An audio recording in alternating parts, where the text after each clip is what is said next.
യഹോവയുടെ 40 സവിശേഷതകൾ. 1. യഹോവ സൃഷ്ടിതാവാണ്. ജീവനുള്ള ദൈവമായ യഹോവ ഈ കാണപ്പെടുന്നതിനെയും കാണപ്പെടാത്തതിനെയൊക്കെ സൃഷ്ടിച്ചു. ദൃശ്യമായതും അദൃശ്യമായതുമൊക്കെ യഹോവ സൃഷ്ടിച്ചു. യഹോവയുടെ സൃഷ്ടിയുടെ ഒരു ക്രമം നാം മനസ്സിലാക്കിയാൽ പരമാവധി നമുക്ക് കണ്ടെത്തുവാൻ കഴിയുന്ന ഒരു ക്രമം ഇങ്ങനെയാണ്. ആദ്യമായി ദൈവം സ്വർഗങ്ങളെ അല്ലെങ്കിൽ ആകാശങ്ങളെ സൃഷ്ടിച്ചു. സ്പേസ്, അത് ദൈവം സൃഷ്ടിച്ചു. ഒന്നല്ല, ആകാശത്തിൻ്റെ പല തട്ടുകൾ ഉണ്ടല്ലോ. രണ്ടാമത് ദൈവം സ്വർഗാദി സ്വർഗം സൃഷ്ടിച്ചു.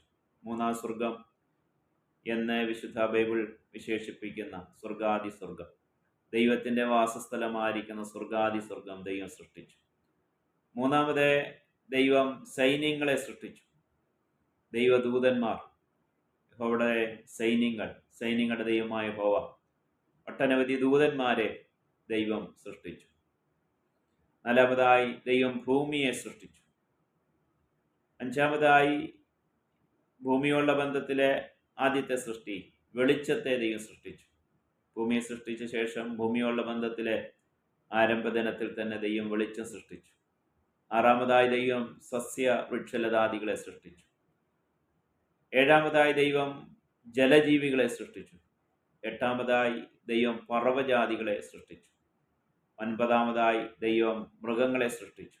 കന്നുകാലികളും ഇഴജാതികളും കാട്ടുമൃഗങ്ങളും ഒക്കെ ഉൾപ്പെടുന്ന മൃഗങ്ങളെ സൃഷ്ടിച്ചു. പത്താമതായി ദൈവം തൻ്റെ സ്വരൂപത്തിൽ സാദൃശ്യത്തിൽ മനുഷ്യനെ സൃഷ്ടിച്ചു. ഇതിലെ മനുഷ്യൻ്റെ സൃഷ്ടിപ്പിൻ്റെ പ്രത്യേകത ദൈവസ്വരൂപത്തിലും ദൈവസാദൃശ്യത്തിലുമാണ്. മനുഷ്യനിലേക്ക് ദൈവം തൻ്റെ ജീവശ്വാസം ഊതി. അതുകൊണ്ട് മനുഷ്യനുള്ള ബുദ്ധി അപാരമാണ്. ഒട്ടനവധി കണ്ടുപിടുത്തങ്ങൾ മനുഷ്യനെ ചെയ്യുവാൻ കഴിയുന്നത് ദൈവത്തിൻ്റെ സ്വരൂപത്തിലും സാദൃശ്യത്തിലും സൃഷ്ടിക്കപ്പെട്ടതുകൊണ്ടാണ്. ദൈവബോധവും മനുഷ്യനുള്ളത് ദൈവത്തിൻ്റെ ജീവശ്വാസം ഉള്ളത് കൊണ്ടാണ്. മരണാനന്തര ജീവിതത്തെക്കുറിച്ച്, നിത്യതയെക്കുറിച്ച് ബോധപൂർവം നിഷേധിക്കാത്ത എല്ലാവരിലും ഒരു ബോധമുണ്ട്. അതിൻ്റെയും കാരണം മനുഷ്യൻ ദൈവസൃഷ്ടി ആണ്, മനുഷ്യനിൽ ദൈവത്തിൻ്റെ ആത്മാവുണ്ട് എന്നുള്ളത് കൊണ്ടാണ്. അപ്പോൾ സൃഷ്ടിതാവിനെ കുറിച്ചുള്ള ബോധം, നിത്യതയെക്കുറിച്ചുള്ള ബോധം മനുഷ്യൻ്റെ മാത്രം പ്രത്യേകതയാണ്. ബുദ്ധിവൈഭവവും നിർമ്മാണപാഠവും മനുഷ്യനാണ് ഏറ്റവും അധികം ഉള്ളത്. 5000 വർഷം മുൻപോ 10000 വർഷം മുൻപോ ഒരു കാക്കയോ കുരുവിയോ എങ്ങനെ കൂടുണ്ടാക്കിയോ അതുപോലെ ഇന്നും ഉണ്ടാക്കത്തുള്ളൂ. പക്ഷികളെയും മൃഗങ്ങളെയും ഒക്കെ സംബന്ധിച്ച് ജന്മവാസനകൾ മാത്രമേ ഉള്ളൂ. എന്നാൽ മനുഷ്യനെ ബുദ്ധി വലിയ അളവിലുണ്ട്. ദൈവം മനുഷ്യനെ സൃഷ്ടിച്ചു, ദൈവം പ്രപഞ്ചത്തെ സൃഷ്ടിച്ചു എന്ന് പറയുമ്പോൾ നാം മനസ്സിലാക്കിയിരിക്കേണ്ട മറ്റു ചില കാര്യങ്ങൾ കൂടെ. ബാറ എന്നൊരു എബ്രായ പദം ബൈബിൾ എഴുതപ്പെട്ട, പടിഞ്ഞം എഴുതപ്പെട്ട എബ്രായ ഭാഷയിൽ ഉപയോഗിച്ചിട്ടുണ്ട്. ബാറ എന്ന് പറഞ്ഞാൽ ഒന്നുമില്ലായ്മയിൽ നിന്ന് സൃഷ്ടിക്കുക. ദൈവത്തിന് മാത്രം പറ്റുന്നൊരു കാര്യം. ആ കാര്യം ദൈവത്തിനെ കഴിയത്തുള്ളൂ. ഒന്നുമില്ലായ്മയിൽ, ഏറ്റവും ശൂന്യതയിൽ നിന്ന് സൃഷ്ടിക്കുവാൻ ദൈവത്തിന് കഴിയും. രണ്ടാമത് ആസ എന്നൊരു വാക്കുണ്ട്. ഉള്ളതിനെ വെച്ച് മറ്റൊരു പദാർത്ഥത്തെയോ മറ്റൊരു കാര്യത്തെയോ ഉണ്ടാക്കുക, നിർമ്മിക്കുക.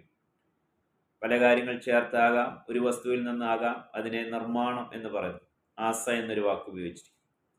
ഈ കഴിവ് ദൈവം മനുഷ്യനും കൊടുത്തിട്ടുണ്ട്. വസ്തുക്കളെ ചേർത്തും വസ്തുക്കളെ പല അവസ്ഥയിലൊക്കെ ആക്കി പുതിയ പുതിയ കാര്യങ്ങളെ നിർമ്മിക്കാനുള്ള കഴിവ്. അങ്ങനെ മനുഷ്യൻ കണ്ടുപിടിച്ച, ഉണ്ടാക്കിയ ഒട്ടനവധി കാര്യങ്ങൾ നമ്മുടെ ജീവിതത്തെ ഒത്തിരി സൗകര്യപ്രദമാക്കിക്കൊണ്ടിരിക്കുകയാണ്. മൂന്നാമതൊരു വാക്കുണ്ട്, യാസ്റ്റർ, രൂപപ്പെടുത്തുക, ഷേപ്പ് ചെയ്യുക. അത് ദൈവം തൻ്റെ സൃഷ്ടിയിലെ ഉപയോഗിച്ചിട്ടുണ്ട്. അപ്പോൾ ഒന്നുമില്ലായ്മയിൽ നിന്ന് സൃഷ്ടിക്കുക, ഉള്ളതിനെ കൊണ്ട് നിർമ്മിക്കുക, രൂപഭംഗി വരുത്തുക. മനുഷ്യനുള്ള ബന്ധത്തിൽ ഈ 3 വാക്ക് ഉപയോഗിച്ചിട്ടുണ്ട്. കാരണം ദൈവം മനുഷ്യനെ ഒന്നുമില്ലായ്മയിൽ നിന്ന് സൃഷ്ടിച്ചു. ഈ പ്രപഞ്ചം ഒന്നുമില്ലായ്മയിൽ നിന്ന് വന്നതുകൊണ്ട് ഭൂമിയിൽ നിന്നെടുത്ത പൊടി അതിൽ ഉപയോഗിച്ചിട്ടുണ്ടെങ്കിൽ പോലും ദൈവം മനുഷ്യനെ ഒന്നുമില്ലായ്മയിൽ നിന്ന് സൃഷ്ടിച്ചു. അത് ദൈവത്തിന് മാത്രം പറ്റുന്ന കാര്യം. ദൈവം മനുഷ്യനെ തൻ്റെ രൂപത്തിൽ സൃഷ്ടിച്ചു, തൻ്റെ സ്വരൂപത്തിൽ സൃഷ്ടിച്ചു. അപ്പോൾ ദൈവത്തിന് മാത്രം സൃഷ്ടിയിൽ പറ്റുന്ന കാര്യങ്ങളുണ്ട്. ബാറ നമുക്ക് തന്നിരിക്കുന്ന കുറച്ച് നിർമ്മാണ പാടവങ്ങളുണ്ട്, രൂപപ്പെടുത്തുവാനുള്ള കഴിവുകളുണ്ട്. എന്നാൽ ആത്യന്തികമായി പ്രപഞ്ചത്തിന്റെ സൃഷ്ടിതാവ് ദൈവമെന്ന് തിരിച്ചറിയും. 5 കൂട്ടം സൃഷ്ടികൾക്ക് ദൈവം വീണ്ടും ഉൽപ്പാദിപ്പിക്കുവാനുള്ള കഴിവ് കൊടുത്തു. സസ്യങ്ങൾ, സസ്യവൃക്ഷലതാദികൾ, സസ്യങ്ങൾക്ക്, ജലജീവികൾക്ക്, പക്ഷികൾക്ക്, മൃഗജാലങ്ങൾക്ക്, മനുഷ്യന്. ഈ 5 കൂട്ടരെ ജീവനുള്ള ഗണത്തിലാണ് പെടുത്തിയിരിക്കുന്നത്. അതിന് ജീവനുണ്ട്. ബാക്കിയെല്ലാം നിർജീവമായ വസ്തുക്കളാണ്. എന്നാൽ ഈ 5 കൂട്ടർ ജീവനുള്ള വസ്തുക്കളാണ്.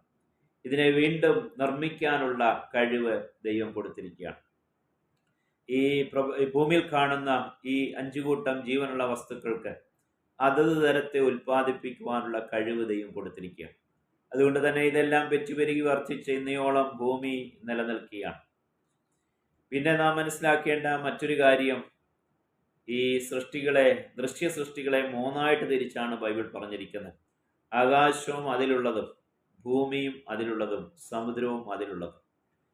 ദൃശ്യമായ സൃഷ്ടികളെ ഇങ്ങനെ 3ആയി തിരിച്ച് അപ്പോസ്തലപ്രവൃത്തിയിലും വെളിപ്പാടിലും നമ്മൾ വായിക്കുന്നുണ്ട്.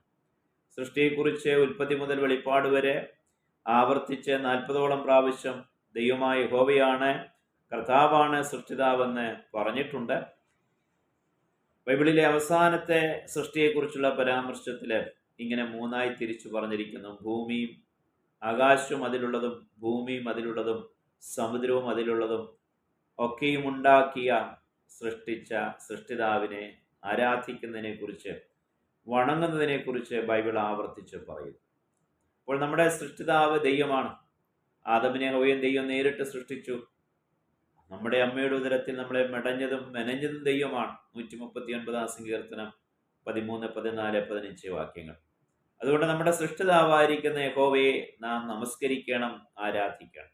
സൃഷ്ടിയെ ആരാധിക്കരുത്, വ്യാജ ദൈവങ്ങളെ ആരാധിക്കരുത്. സാക്ഷാൽ സൃഷ്ടിതാവായിരിക്കുന്ന യഹോവയെ വണങ്ങി നമസ്കരിക്കണം. 95 സങ്കീർത്തനം 6 വാക്യം മറക്കാതിരിക്കേണ്ട വാക്യമാണ്. സൃഷ്ടികളിൽ ചില സമാനതകൾ കാണാം. പക്ഷികളിലും മൃഗങ്ങളിലും മനുഷ്യരിലുമൊക്കെ ചുരുക്കം ചില സമാനതകൾ കാണാം. അത് പരിണാമത്തിലേക്കല്ല വിരൽ ചൂണ്ടുന്നത്, ഏക സൃഷ്ടിതാവിലേക്കാണ് വിരൽ ചൂണ്ടുന്നത്. സൃഷ്ടികളിൽ ചില സമാനതകൾ ഉള്ളപ്പോൾ തന്നെ സമാനതകളെക്കാൾ അധികം ബഹുത്വങ്ങളാണ്, വ്യത്യസ്തതകളാണ് കാണുന്നത്.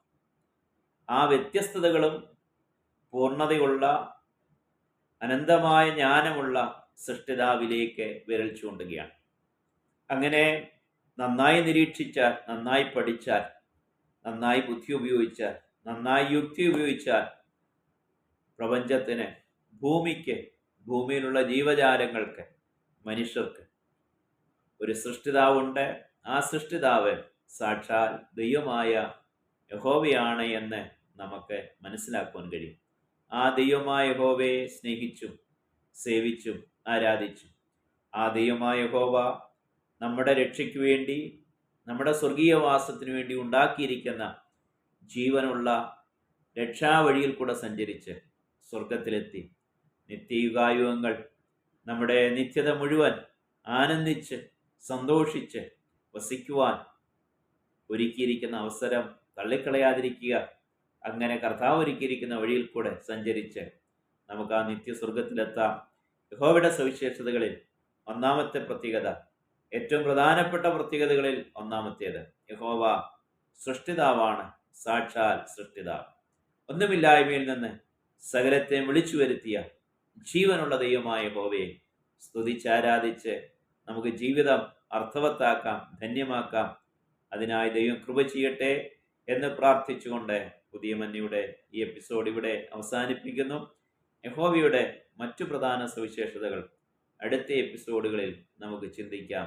ദൈവമേവരെയും കൃപയിൽ കാക്കുമാറാകട്ടെ. ആമേൻ.